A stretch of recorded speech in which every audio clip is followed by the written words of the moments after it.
तर आज आपण चाललो आहोत नाशिक जिल्ह्यातील सिन्नर येथे असलेले गोंदेश्वर महादेव मंदिराचे दर्शन घ्यायला। हे मंदिर नाशिक पासून सुमारे 30 ते 35 किलोमीटर अंतरावर सिन्नर शहरात रस्त्यालगतच आहे। हे मंदिर 12व्या शतकात गवळी राजकुमार गोविंद यांनी बांधले।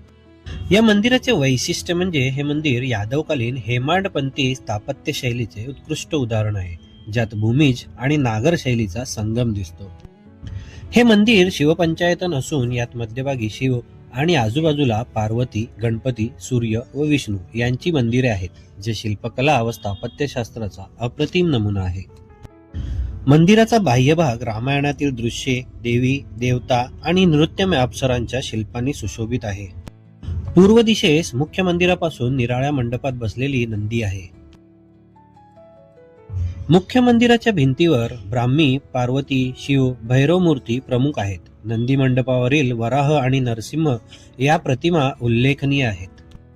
हे मंदिर गुलाबी रंगाच्या खडकापासून बनवले आहे, ज्यामुळे त्याला नैसर्गिक गुलाबी रंग प्राप्त झाला आहे।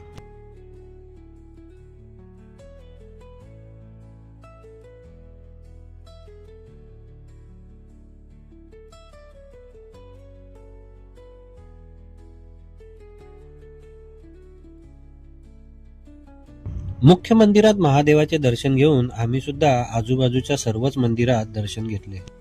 मंदिराचा संपूर्ण परिसर चारी बाजूनी भिंतींनी घेरलेला आहे, जिथे दक्षिण आणि पूर्व दिशेला प्रवेशद्वाराची योजना आहे।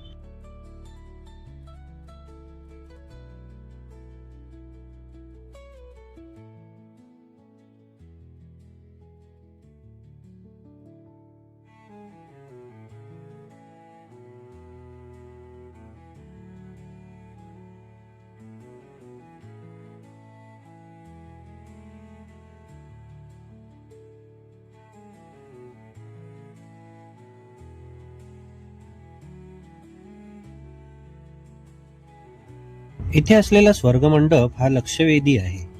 असा होता आमचा गोंदेश्वर महादेवाचा प्रवास। तुम्हाला हा व्हिडिओ कसा वाटला हे नक्की सांगा। कमेंटमध्ये हर हर महादेव लिहायला विसरू नका। व्हिडिओ आवडला असेल तर लाईक, शेअर, सबस्क्राईब करा। भेटूयात पुढच्या व्हिडिओमध्ये। तोपर्यंत धन्यवाद।